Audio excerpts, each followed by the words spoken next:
Well, can I say a very warm welcome on behalf of Keep Scotland Beautiful. My name's Barry Fisher. I'm the Chief Executive, and I've been really, really looking forward to this evening. I just can't wait to hear what's going to happen in the next hour. I'm your host tonight, and I've been thrilled to be given that role. So just a couple of things from me, which I'll put under the heading of housekeeping, if that's okay. If you're not speaking, if you could all go on mute, that would be just really helpful in case we get any feedback. So if you just take a little minute to do that, that'd be great. And just to let you know also that we are recording the event tonight online. So if you really don't want to have your face or your voice on that recording, if you just disable your camera, that'll be great, and mute yourself. That'll be fantastic.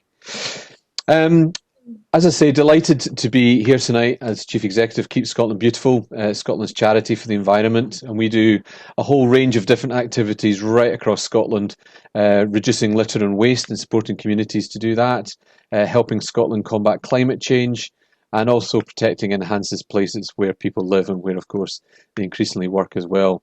And of course, very much this programme tonight is very much around supporting that activity around climate change. And I'm thrilled that we've had such a fantastic response to these youth climate film project, and I think we were so excited that so many young people and youth groups stepped forward to take part in this program, and we see this very much as part of that ongoing way in which young people are very much taking the lead, certainly for people like me, in understanding some of the issues that are going on for you at a very local level. So we're absolutely delighted to be the delivery partner. And this project, as many of you will know, has been supported by Scottish Government and the National Lottery through Screen Scotland. And we're absolutely thrilled to have been able to be putting that partnership together. And delighted to welcome so many people from all over Scotland. It really is so exciting to have so many people here. And one of the very few, I think, benefits of the kind of last 12 months is actually the ability to have meetings like this where we really can have voices from right across Scotland right here on a Friday night. So that's been absolutely great. So welcome all the youth workers, all the filmmakers who've been involved in this, but also delighted to welcome all of our partners. And indeed, we've got guests from both Young Scot and Youthlink Scotland. So you're all very, very welcome here tonight. We are... The climate team in our organisation have done a fantastic job on this project, and I know that they've been absolutely thrilled with the response too. And I think what we're really doing tonight is celebrating everything that everyone's been involved in, and I hope that's exactly how it feels to you. And I certainly feel that it's a great celebration of all the hard work that you've been up to.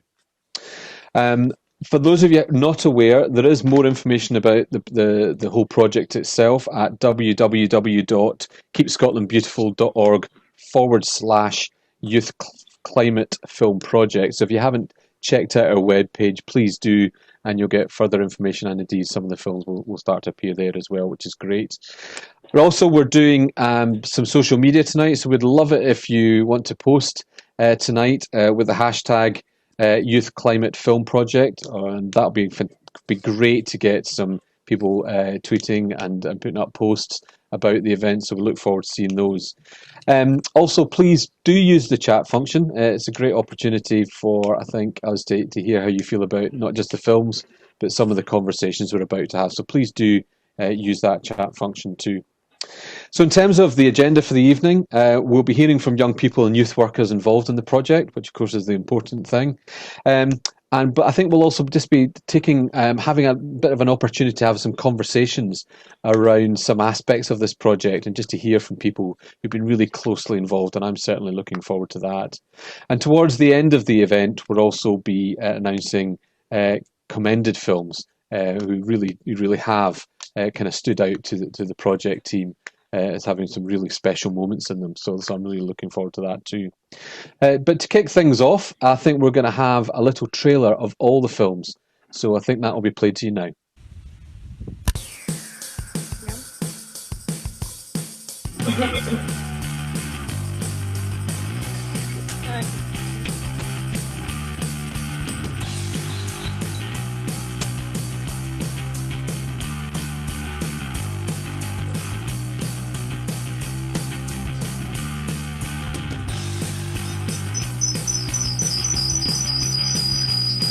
not me alone.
Fantastic. Thanks, Don, for putting that that little trailer together, and it just gives a real flavour of the fantastic variety of films and the activity that you're all involved in over the last couple of months. And I think what's really struck the team is actually a real celebration tonight of the breadth of contributions from right across the country, from all kinds of communities in our rural areas and our inner cities, and also groups that represent all different parts of our fantastic country. And I think that's been really special part of this project. So we're delighted to be able to celebrate that tonight.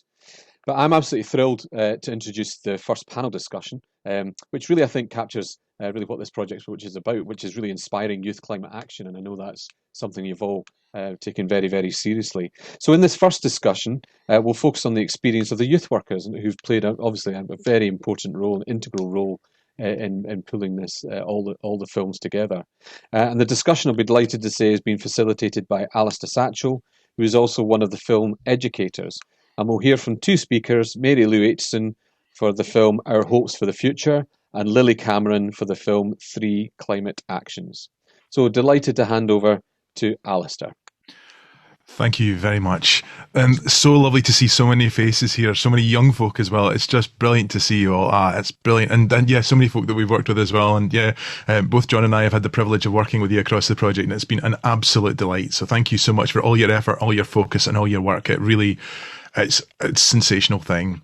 So this first part of the discussion is about, yes, the working with youth workers and inspiring youth climate action. So we worked with youth workers across Scotland, John and myself, to discover how do you work with film training to raise awareness of climate literacy? How do you make films that promote climate change activity? And it was really quite remarkable to see the results as you've seen and as you see. So to enable us to get further into this, I think I would like to ask Dawn if it's okay to show the trailer for this first two films we're going to talk about, and then we're going to talk with Mary Lou and Lily to talk about what happened and what was going on. Over to you, Dawn. Thank you very much.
Thank you very much, Dawn. That's great. So if I can ask Lily and Mary Lou, could you please unmute yourselves if that's okay? Hi, Mary Lou, and hello, Lily. How are you both? Are you well? Hi. Yeah. Yes. Nice to see you. Fantastic. First, come to yourself, Mary Lou, if that's all right. What was it about this training that appealed to you? Why did you want to take part? Well, I I'm part of a climate action group that started as a youth group and now it's sort of grown a bit. It's called Time for Change Argyll.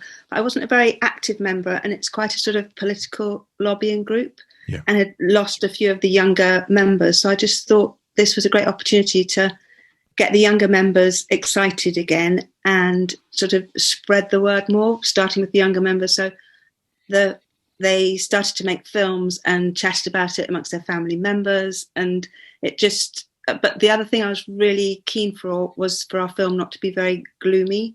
And yes, so indeed. we made quite a positive film and it sort of grew really quite quickly. Lots of people wanted to be involved and, I could ask my grandpa or whatever it was. So it became a sort of family activity in the village over Christmas when everybody was home from uni. Thank you so much. I remember seeing the commitment from your group straight away. One of the first films I saw was a climate march down the high street in Tevialich, or over the hill road in Tevialich, with people marching with the banners, and it was just beautiful, absolutely stunning. So thank you very much. Lily, if it's okay to ask yourself then, what was the appeal for the training for yourself? Why did it matter to you? Hello. So it mattered to me because, it was something that I was already going to be doing with my group. So the training just came up and it was just like a way, basically for me, it was a way of integrating a wider network of people who were doing the same thing, and getting more tools to be able to do that thing in a professional way, and actually having incentive for the kids as well. It meant a lot to have an award thing to work towards for the kids. So so joining in a wider network was important. Well then, building on from that then, Lily, what would you say that the most valuable thing that you've learned on this course has been? What I really want to say about that was just it's taught me that it does take a long time to produce meaningful projects, so especially film projects. So obviously the film is 1.5 minutes long, but the thing that I've really learned is that that does take 4 months to produce sometimes for sure. Yeah. Fantastic. Thank you very much. Mary Lou, if I can ask the same question then of yourself, what was the most valuable thing that you learnt in this process? I was a bit wary of all the technology before I came on your course, Alison. You were really encouraging and I was a bit useless and you didn't sort of say you're useless. So I kind of got my head around Zoom. I hadn't even done Zoom before and I hadn't done anything on YouTube, and then you told us to post something on YouTube and I was like, I can't do that, and you said yeah you can, and there are lots of different ways of getting to the end. It wasn't like an impossible mission, but I have to say it then became a huge advantage once I got all the young people involved, because they were just all cool with it, and they were airdropping out the window and all that kind of thing, because we were still quite in lockdown, and I was like, okay, if you can do that, that's great, thank you. So that's fantastic. It's making the most of because I'm okay with filmmaking, but it was getting the films out there in sort of social media and stuff that I couldn't have done without you. Thank you. No, I'm deeply inspired by your commitment to the project and indeed your young people's commitment to the work as well. It's been extraordinary. But then, Mary Lou, if I was asked, because it's clear that you've got such community investment in your project, how was this film received within your community? Well, the making of it was really well received, which kind of encouraged me, because partly because it was lockdown. Most people were struggling because of lockdown, but a lot of my filmmakers were at uni, so they'd been away for 3 months and they came back, and I said, I've got this idea. I sort of just sent a messenger around, got this idea, and said, I could film my granny doing this, and I could ask my little brother, and it was very much sort of within the families and just grew. There was 24 people involved really quickly, and I had to kind of say, I think we've got enough because of the minute and a half thing, which I think is great, the minute and a half, but everybody wanted to do that and wanted to chat about climate, and it's quite a nice positive way of chatting. I think that's it. These are matters that the climate change is a matter that affects all of us, and so to see that going through the generations is extraordinary. That's that commitment's brilliant. One young person, she said, I find climate change really scary, and she kind of wouldn't have said that, and as should we all, but she actually said it, which was great, because then everybody could agree with her, and talk about how scary it is, because it is really scary. It is, but there's hopefully light at the end of the tunnel as well within that. We hope. Absolutely. Well, then to come over to yourself, Lily, if that's all right to ask. Your film has a great linguistic diversity in it as well. That was tasty to watch. That you could eat it. It was just gorgeous. So tell me, how then was your film received by its community, and how did that feel? Well, I suppose I'm a little bit different from Mary Lou insofar as we haven't actually shared it. It's going to be shared next week. But yeah, the making process has been very important, and the reception for that making process already means to me that it will be well received. So yeah, just it's made, I think for me, we're talking about the linguistic element. Obviously, I've been working with communities who don't have English as their first language. Fantastic. And with that has come, a level of climate education that's need to happen as well, because a lot of the climate media we have is in English. So trying to communicate in different languages is really important. So climate conversations in Farsi and not in Arabic, but in Farsi have been very well received.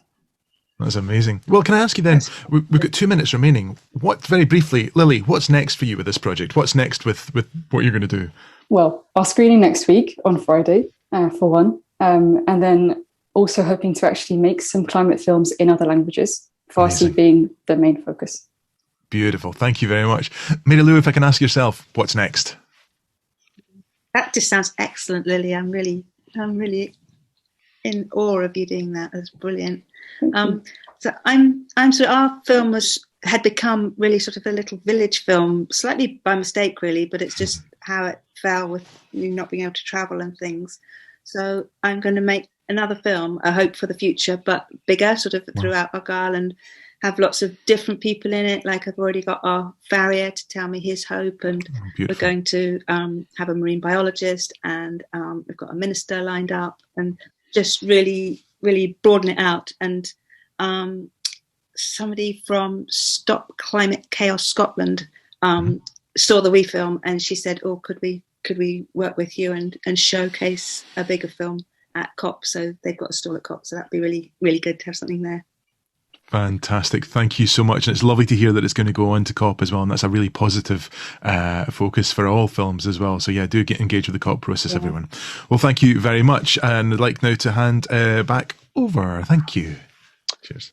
Thanks, Alistair. That was a great conversation there. And it was just lovely to hear what difference it made in the community, actually. It's such a strong part of the process, I guess, how it actually has engaged everyone in lots of different ways, and I'm sure that'll be a theme that comes out throughout the next hour. It's my absolute pleasure to introduce Scott Donaldson, who's the head of film education at Screen Scotland, who've been absolutely instrumental in terms of getting this project together. And Scott will be sharing his thoughts about the importance of giving young people a platform to express their views on climate change through the medium of film. So Scott, welcome. Thanks very much, Barry. Well, look, I mean, I just want to say how delighted we are to be able to support this project and to work with Keep Scotland Beautiful and all of you on it. Young people keep being reminded that they're the ones who will have to bear the consequences of climate change and nature emergencies and have to deal with it. And you're probably bored of it. But I did just want to pay due respect to what you and other young people are doing to raise your voices. Let's remember that the greater international push for action on climate change is largely due to the school strikes over the past couple of years or so, and more. And if I may, let's have more of that. And I want to thank all of you, young people and youth workers, for engaging in this really important strategic project for us. I also want to say that it doesn't end here, certainly not for us, and I hope not for you either. As Lou and Mary Lou and Lily were saying just now, you know, that they've got plans for the future. I hope all of you have. And the noise we want to make will include the films that you've already made. It'll include all of those kind of 90-second films. And I would urge you all to keep doing what you're doing, to keep making films, to look to us or Keep Scotland Beautiful or Film Access Scotland for kind of further support if you need it, for further help if you need it. We can help. So keep going and keep in touch and let us know if you need further support. I can't tell you who the 24 local authorities are, but Keep Scotland Beautiful will be able to tell you. They've got the register. So that's all from me, Barry. Thank you. Scott, thank you, and thank you so much for the support. I mean, I think we both agree that it's just been a project that's clearly lit fires of ambition right across the country, and I think it's just really exciting that we've had such a strong reaction from all parts of the country, and I think that's something we've been absolutely thrilled about. So just to re-emphasise that again. Thanks, Scott, and thank you for being with us tonight as well. Delighted now to introduce the second panel discussion, really a discussion about the creative process behind the filming. And in this second discussion, we focus on the creative process, and again, it'll be facilitated by Alistair, so welcome back, Alistair, and we'll hear from three young people, Joe Osborne for his film Tin Kind, Torfinn Sigurdsson, and Jacob Day for their film Time for Change. Thank you, Alistair. That's great. Thank you very much, Barry. So yeah, I think we may as well just get straight into it. There's so much to see and talk about in these films. So Don, if it's okay to ask you to roll VT. Thank you.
Brilliant. Thank you very much, Don.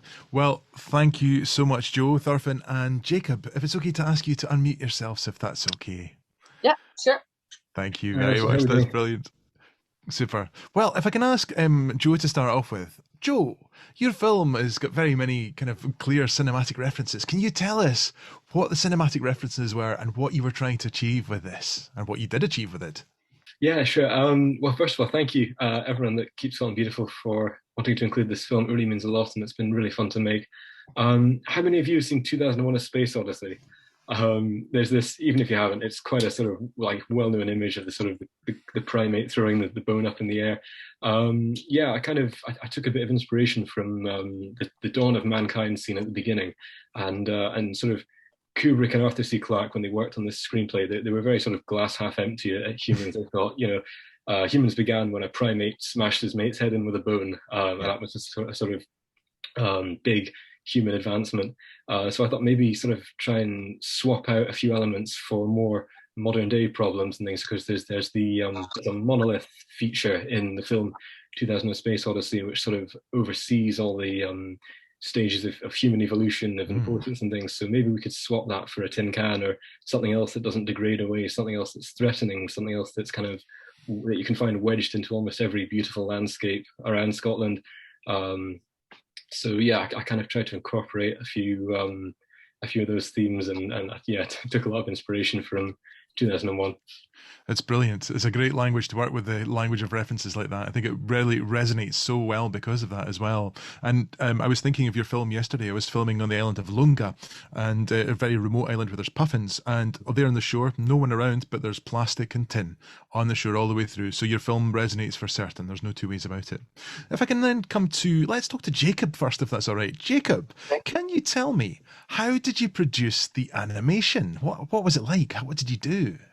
Well, it wasn't the first time I had made something like that, like some animated shorts, or usually I've done it before with characters I'm a fan of or original characters and put them to funny scenes or music. But in this one, I was tasked with making my own story, and also with the ones I'd done previously. They were never really anything this detailed. They were always sketches, and I never made too much. I didn't put as much effort into those as I had to do here. You can see that very, very clearly. A lot of effort gone into this. And I'm sure you've heard before, animation, it takes a long time, surprisingly long time. And even when all I did was mostly just the key poses to make sure that I did get it under the time limit, under the deadline. But for more specifically how I made it, the software I usually use to make my short animations or storyboards is the one I made, or at least the one I made for this one, and the ones prior is called Shotcut. And I use that to just stick the images, put one after another, make sure they're at the right length, and sync it up to audio. Fantastic. Yeah, Shotcut, of course, is a free piece of software as well, isn't it? Which is really, really great. It's fantastic. Well, I'm conscious of time moving on. Thank you, Jacob. We'll come back to you again in a second. And thank you so much to Les, your fantastic facilitator who's been working with you, your youth worker. She's done incredible work and such fine science, rigorous work as well, which is brilliant to see that. So, Thorfinn, you could ask yourself, how did you write the music for this? What happened? Was the music written after the film? Was it written before the film? Was it written during the film? Tell us about your creative process. The music was sort of written during the film. Jacob would do a bit of animation, I would do a bit of music on top of that. There was one point where I'd actually completely finished the music before Jacob had even finished the film. But of course we had to go back on that, make some changes, go with the film. So it was really a process of mainly just following the film, getting my own inspiration from things I see when I'm out on walks, looking out the window, just that sort of thing, just really just writing what I felt fit. Not just with what's happening in the animation, but also with what's happening in the real world. Like, for instance, at the beginning, it's very happy and upbeat, but you can very clearly tell something's not quite right. There's quite a few off notes in the music. There's something not quite right, and that's exactly how it is in the real world. I tried to make sure that was reflected within the music, and I felt it read really, really well with the animation. So, when it comes to actually how I made it. Sorry. Yes. No, that's what I was going to say. How did you make it? What software did you use? What did you? Software I use is called FL Studio. It used to be called Fruity Loops, but it's been nowadays, and it's a brilliant piece of software, really easy to use. And I also used this keyboard, which you've probably seen on the camera. The AM Audio Oxygen 21. It's been a massive help. It's again really easy to use. It was really easy to use, really great keyboard in my opinion. If anyone wants a keyboard, I'd very much recommend it. Thank you very much, Thorfinn. That's fantastic. Well, gentlemen, can I ask you then, let's see, Jacob, maybe come to yourself again very quickly and ask, what were the challenges of making this film under COVID restrictions? How did that affect the process? Well, I actually wouldn't say it affected it that much, since most, if not all of, from what I can tell, other films that are going to be shown today were filmed outside or filmed with other people. This one, being animated, you're pretty much always indoors anyway, and that's what I'm used to. Yeah. The one thing that probably did make a difference is I never actually met Thorfinn in person, or Of course. so it was still haven't. So Gosh. communication was a little off. So Distance but we protocols, that's what it is, yeah. we made sure to have regular meetings to go back and forth with ideas and update each other on our progress. But Thank if you. yeah. That's Thank you. great. Thank you very much, Jacob. I really appreciate that. If I maybe ask the same question then of yourself, Joe, if that's all right. How did now? Obviously, you've got a man with a monkey mask on there. There's someone who's already masked and ready for action. But what were your kind of what were the difficulties of filming in light of the current restrictions and situations? Well, we chose to film on Karsig Point, which is over at Tayvallich, and it was in the middle of a snowstorm. It was a while ago, so that was quite hard. We were socially distanced, and it was outside. It was myself and it was my brother Torkel, so we're from the same household. And then it was the one and only Alfie Smith in a gorilla suit, and he was far away off, leaping around rocks and things. And it was probably the most sort of socially distanced shoot I've done. It was all outside. The wind was all blowing nicely in one direction. Fantastic. And we managed to get it done fairly efficiently. We've been to a total of, I think, 3 times, because the second was cut short by a big snow blizzard that happened. Right. But yeah, so there was a gorilla suit, and then Alfie kept the gorilla suit briefly, and then we got it cleaned and everything and got it back. Fantastic. Thank you very much. Well, I think Alfie may very well be your Bruce Campbell. I'm not quite sure. That sounds great. So, well, thank you, gentlemen, very much. Thank you, Thorfinn. Thank you, Jacob. And thank you, Joe, as well. And I'll hand you back over now to Barry. Thank you so much, lads. Thanks, Alistair. And just great to hear how the medium's really inspired people. But I'm sure for the filmmakers on the call tonight, just to get picking up some tips there of software used and different methods will just make a difference to inspire people to do it in different ways. And we haven't talked about it, or I certainly haven't, but that impact of the pandemic and how that must have affected the filmmaking process is a really integral part, I think, of what's happened. So yeah, something to capture there as well. So thanks for that insight. That's been really, really good. I'm delighted now to introduce our second speaker, Daisy Crook. Daisy is the Festivals and Operations Assistant at Take One Action, and Daisy will be sharing some thoughts about how Take One Action's contribution to the project and how films can be a powerful tool as a call to action. So Daisy, delighted to introduce you. Thank you. Thanks very much. Yeah, hi everyone. Good to be here, and happy Friday, I suppose. And I'd like to echo the congratulations to all the filmmakers. I was really impressed by the creativity and the energy and thought that went into all of your projects. And yeah, I'm sure it sparked a lot of conversations about the climate crisis and not only what we can do as individuals, but also about how we can act collectively to hold leaders and corporations accountable in the fight for climate justice. So yeah, as Barry mentioned, I work with Take One Action, and for those of you who haven't come across us before, our goal is to nurture the communal exploration of the questions and the ideas and the stories at the heart of positive social change. And we're lucky to work with lots of different groups to do so. So we were really happy to offer support to this project in the form of sharing learning about captioning and access, and also hosting your lovely films on our website. So check that out if you haven't already. Yeah, so Don asked if I could speak a little bit about why I, or Take One Action, see film as a powerful tool for action. And I mean, I think there's lots and lots to say, but I think for me, the bottom line is that film has this incredible ability to capture the imaginations of people and really affect people. Like, I'm sure we've all cried at a film before. I know I definitely have, although I'm just thinking maybe that runs in the family because my dad once cried at Spider-Man 2. So we all are affected by lots of different kinds of films. And yeah, maybe you could share in the chat if there's a film that's like particularly moved you, if you could let us know. I'm very aware that maybe I'm a bit boring, just spieling. But yeah, I'd love to see if you're happy to share in the chat any film that's like inspired you or moved you. Yeah. Oh, yes. Nice to see them coming in. Yeah. Anyway, film has this undeniable power, right, to make us feel things, and I think, yeah, what we try and aim to do at Take One Action is to harness that power and try and inspire a fairer and more sustainable world.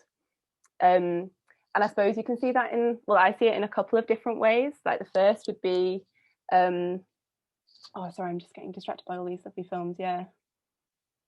Marley and Me also made me cry. Yeah. And I'm yet to see Coco. Yeah, exactly. So it's got this undeniable power that we've all been affected by films before. So, and I think film has this power to sort of change people's minds and behaviors. So like, unlike news or social media, films that focus on sort of personal stories really take the time to build empathy more deeply.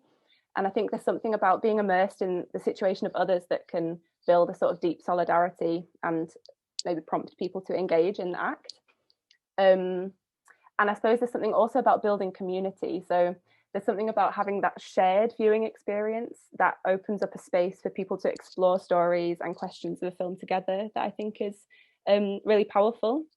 This is obviously something that's much easier in normal times when you can show films in a cinema and have people together in a room and people that have watched the same thing at the same time. But we've also all, as tonight demonstrates, we've all become pretty accomplished at creating those spaces online as well. So I don't think that's impossible to do so, far from it. So yeah, I think bringing people together to explore films is vital in building that collective power and exploring the steps that we can take together to rebuild a sustainable or like a greener world, I suppose. Yes, The Green Lie is good. That's the one about greenwashing. Yeah. Yeah, I'm gonna have to save this chat and get some of these ones that I haven't seen. I'm sure Dawn will be able to do that for you. Yay, thank you. just for the sake of time, I don't know if there's just a couple more things you want to say. No, that's it, I think. Yeah, Fantastic. Congratulations again, and give it up for film. Daisy, thanks. When you started your talk there by saying Happy Friday, it reminded me in terms of the power of film that when I looked at my Twitter timeline today, someone had copied the excerpt of the Ferris Bueller's Day Off film, the scene where they're singing Twist and Shout, and it just said Happy Ferris Friday, and you've just taken me back there again. So not quite on the environment theme, but it certainly made my day today. The third panel discussion, again facilitated by Alistair, we're going to hear from Harvey Pole for his film Save the Muscles, and Laura Cathrival for her film East Fashion Fiasco. And really the theme here is, that power of the film to really bring people as a call to action. So back to you, Alistair. Thank you very much, Barry. Much appreciated. Well, yes, there's also, just to say to everyone, young people, there is a workshop after this session with Firefly Arts with Kirsty and Miriam. If you want to take part in that as well, please do hang about. There's a link to click on afterwards as well. And Dawn will give you some more information than that in the chat at the side.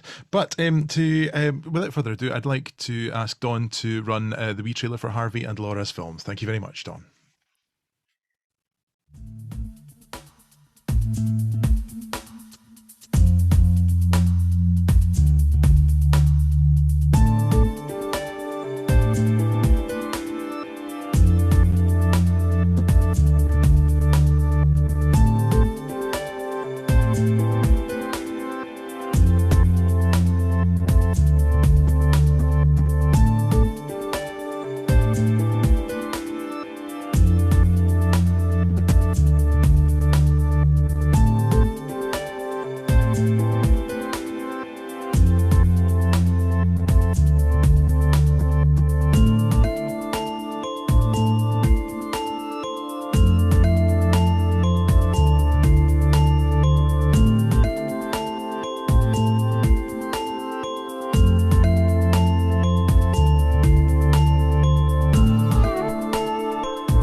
you so much. That's great. It was lovely to see, Harvey, your face smiling away there as you're watching that film. That's brilliant. It's really great. So thank you. If it's okay to ask yourself, Harvey and Laura, can you unmute yourselves, please? My first question goes to yourself, Harvey. How did you come up with the idea of a talking mussel? Well, I saw a mussel shell on a walk, and I did some research about mussels, and I found out that they're actually very affected by climate change. And the film built up from there because I wanted a film that was fun and engaging for children, whilst also having a serious message. I also wanted to motivate young children and adults to know what it is like to be a climate-sensitive species like the mussel, and to understand what challenges they face every day. So I thought that a mussel would be a perfect thing to do the film about. Fantastic. Thank you very much. And can I ask, who was your film educator that you worked with? Could you give a big shout out to your youth worker as well? Who was that you were working with? Yes, I was working with Leslie at Cromar Future Group. Fantastic. If it weren't for them, I would not have been able to do it. We had so much support, and I had so much support and help from her. That's brilliant. With everything from green screens to editing software. That's awesome. Thank you so much. And now pass over to Laura. Laura, hello. Hiya. How you doing? You all right? Yeah, I'm good.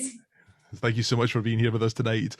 You filmed this entire film in your home. So how did you make it so dynamic and varied? How did you make this film come to life in such a really cinematic way? Well, I first had to start off with the shot list. However, me being me, I didn't listen to Janet really to make the shot list. So I started off with the script, and I believe that the script made me like picture where all the shots could be to just enhance the mood. I was going for a theme of like 1 minute you're there and 1 minute you're somewhere else. And then I used previous photos to just give the whole mood a better thing, and just adding photos that I've taken previously into the appropriate places. And after a lot of editing, the film was actually complete. And it's really all about just sticking to one idea and not giving up, even if it doesn't end up how you wanted it, because you've got a film at the end of the day. Fantastic. Thank you very much. And is it Janet that you worked with was your youth worker? Is that right? Yes, she was. She gave me a lot of feedback. Some I didn't take. I was a little too stubborn, I've got to say, but she was wonderful. Yes. That's the artistic process. Don't worry about that at all. Fantastic. Well, maybe then, if I can ask yourself, Harvey, if there was one action that you would like to invite your community to take after having seen your film, what would that action be? The action I would want people to start applying to their daily lives is probably to support local businesses and shops. It just stood out for me because it means to buy food from local sources, which is very important, and also to visit your local shops instead of traveling to buy items. And they can also both easily be achieved by anyone at any time. So I just thought that would be a really good one to mention. Yeah, totally. Fantastic. Thank you very much. Then, how about yourself, Laura? If there was one action you wanted people to take after you're watching your film, what would you think it would be? Well, the thing is, everyone's their own individual, so I don't want to force anyone to doing anything they don't really find significantly making a difference. I want people to be aware of the effects of fast fashion that have on our planet, and I want them to have the knowledge and be able to apply it themselves for what they think is right to do. Superb. You both spoken so brilliantly and so clearly about matters that mean so much, and that is clearly why this project has resonated so well, because you own the future. It's your future, and you're proposing these actions, and you're suggesting these things take place. So thank you so much, all our young filmmakers, and especially you two as well, for this. I think that's absolutely superb. Barry, if it's okay to hand back to yourself, thank you very much. Thanks, Alistair. And that was just fantastic and great to see such enthusiasm. And I have to say, I had a massive soft spot for the mussels, the mussel film. It was just great. My daughters have a whole jar full of googly eyes for their craft station, so I'm sure they'll be deployed upon muscles at some point soon. So we've been absolutely thrilled by, as I say, the reaction to everyone who's put forward the films, and we're absolutely delighted that we'll be able to be awarding every group involved in the project a Sennheiser microphone. I hope I pronounced that right to all you filmmakers out there, and we're really grateful for that relationship from Sennheiser, and huge thanks to them for that very generous donation. So there we go, all those groups with the commendations, which is absolutely fantastic.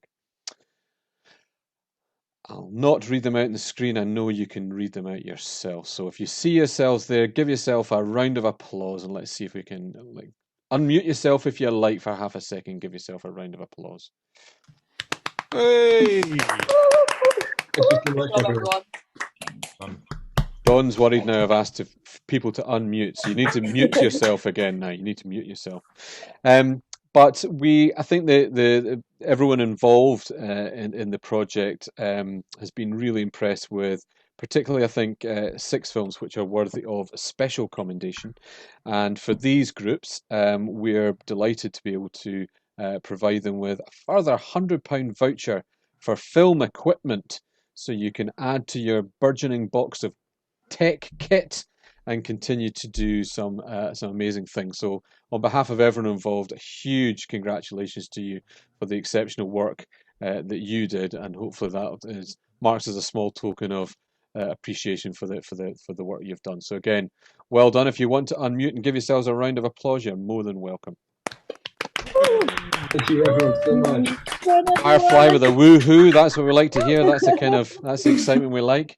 Vuvuzelas away, please. Yeah. Vuvuzelas away. I've been. It's been a real thrill for me to be host this event tonight, and I really have been.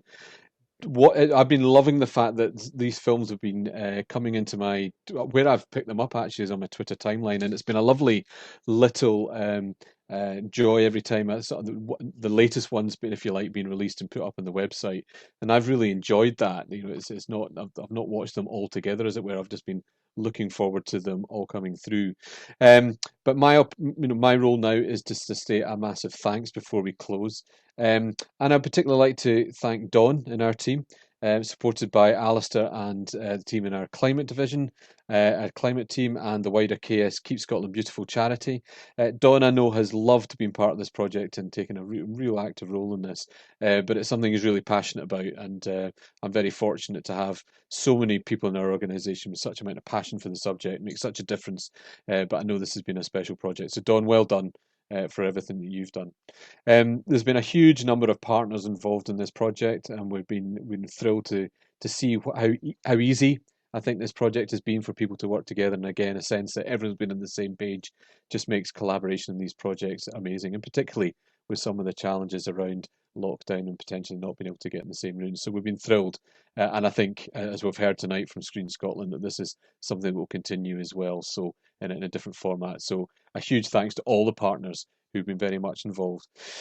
And before I joined Keep Scotland Beautiful, I was involved in youth work for many years, well over 2 decades, which I know is surprising to you. I know I look much younger, but I have been involved in youth work, so I'm very much aware of how crucial the role of a youth leader is in making these things happen. And youth leaders do exceptional things up and down this country every single day and every single night of the year, and they are really unsung heroes in our communities. And I'm sure in the last year they've played a particular role in supporting young people in terms of all the issues that they face. So a huge thanks to all the youth leaders, who I hope many of whom are here tonight. You do exceptional work right across the country, and looking at what you've done tonight, supporting young people to achieve potential is as ever extraordinary. So well done to you all. But really huge thanks to you for taking up the challenge. I think, projects you set out with good intentions, but if actually you as young people hadn't come towards it, we would have had a very thin evening, and we haven't had that at all. We've had a very rich evening celebrating talent, creativity, passion for the environment. And I suppose the real legacy here is how these films are going to be used. And I'm excited already that Young Scott, for instance, has retweeted some of the where people can access these films, and it's delighted to hear that some of these films haven't even been shown locally yet, and there'll be a nice little premiere at TV Alex soon. And I think the impact of these films is going to be really fascinating to watch. But I think what goes behind it is, I think what Alistair said is, young people have been in the lead in the conversation about climate change for a very long time. And I think this project has further enhanced that opportunity to young people to keep the pressure up on people like me and people right across the world, and in fact political leaders who perhaps have been a bit late to the party. So continue to do the amazing work that you're doing. I am going to be utterly fascinated to see where you take these films in the future. I'm just thrilled that there's been so many people joining us on a Friday night to join in this celebration of everything that's happened. So thank you very much.